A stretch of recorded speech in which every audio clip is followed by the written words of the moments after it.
Halo semuanya, kali ini kita akan membahas mengenai manajemen audit.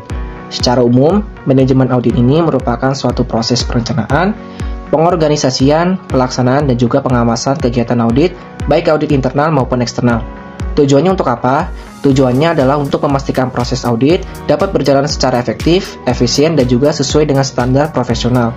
Manajemen audit sangat penting agar hasil audit dapat memberikan nilai tambah bagi organisasi. Nah, audit sendiri juga adalah proses pemeriksaan terhadap laporan keuangan atau aktivitas organisasi untuk menilai keakuratannya dan kepatuhannya terhadap standar.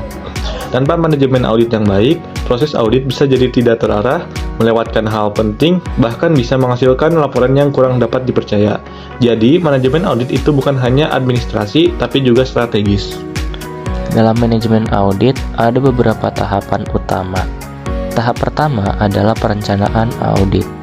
Pada tahap ini, auditor menentukan ruang lingkup audit, mengidentifikasi risiko, menyusun strategi, dan menentukan tujuan audit.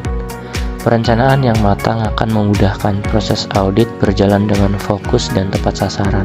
Setelah itu, masuk ke tahap pelaksanaan audit.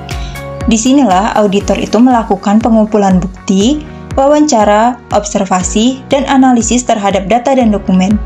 Tim audit harus bekerja secara profesional, objektif, dan berdasarkan standar audit yang berlaku. Tujuannya adalah untuk memperoleh bukti audit yang cukup dan relevan. Tahap selanjutnya adalah pelaporan audit. Nah, auditor sendiri ini dia menyusun laporan berdasarkan temuan dan kesimpulan dari audit yang telah dilakukan. Nah, si laporan ini dia harus jelas, objektif, dan harus disusun sesuai format standar yang ada.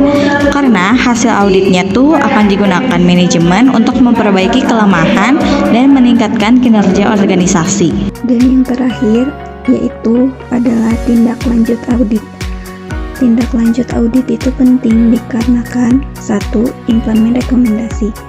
Setelah laporan itu selesai, maka penting untuk memastikan bahwa rekomendasi yang diberikan oleh auditor itu benar-benar dilaksanakan. Kemudian, kedua itu regular monitoring. Jadi, tanpa tindak lanjut proses audit itu tidak akan memberikan dampak yang nyata. Maka, manajemen audit yang baik akan memantau implementasi rekomendasi secara berkala. Dalam manajemen audit, ada juga yang disebut dengan audit internal dan audit eksternal. Audit internal dilakukan oleh auditor dari dalam organisasi dan berfungsi sebagai alat pengawasan manajemen. Sementara audit eksternal dilakukan oleh auditor independen dari luar yang biasanya untuk keperluan pelaporan ke pemegang saham atau pihak ketiga. Audit internal memiliki peran penting dalam mengidentifikasi risiko sejak dini. Karena mereka berada di dalam organisasi, mereka bisa melakukan audit secara berkala dan lebih mendalam. Manajemen audit internal yang baik akan membantu menciptakan sistem pengendalian internal yang kuat dan mencegah terjadinya kecurangan atau penyimpangan. Sedangkan untuk audit eksternal bersifat lebih formal dan objektif karena dilakukan oleh pihak independen.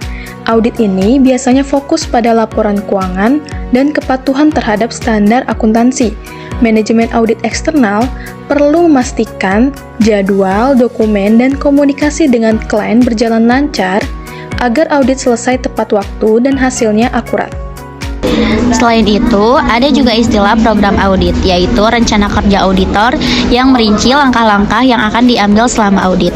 Manajemen audit harus menyusun program audit yang sistematis dan fleksibel, agar tim audit tahu apa yang harus dilakukan, kapan, dan dengan cara apa.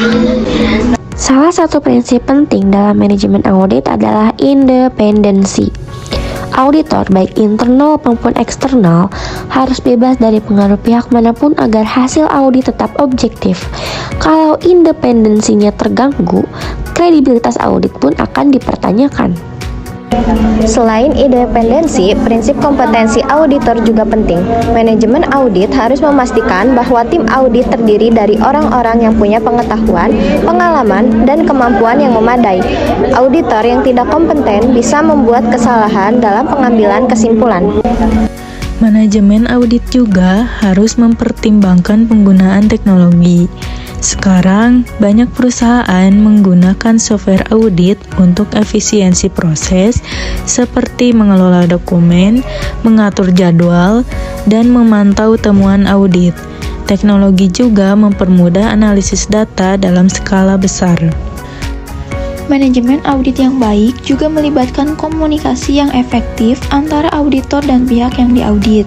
Auditor harus bisa menyampaikan temuan dan rekomendasi dengan bahasa yang mudah dipahami, serta mendengarkan klarifikasi dari audit. Tanpa komunikasi yang baik, rekomendasi audit sulit diterapkan. Jangan lupa, audit bukan tentang mencari kesalahan, tapi memberikan nilai tambah. Manajemen audit yang efektif bisa membantu organisasi melihat kelemahan dan peluang perbaikan. Jadi, audit yang dilakukan dengan baik bisa jadi alat bantu manajemen untuk membantu keputusan yang lebih baik dan strategi. Sebagai penutup, bisa kita simpulkan bahwa manajemen audit adalah proses penting yang mengatur agar kegiatan audit berjalan dengan efektif, efisien, dan profesional. Dengan perencanaan yang tepat, pelaksanaan yang objektif, pelaporan yang jelas, dan tindak lanjut yang konsisten, audit bisa menjadi alat kontrol sekaligus mendorong perbaikan dalam organisasi. Terima kasih sudah menyimak penjelasan dari kami. Semoga bermanfaat dan sampai jumpa di video berikutnya. I just want to say thank you. Nothing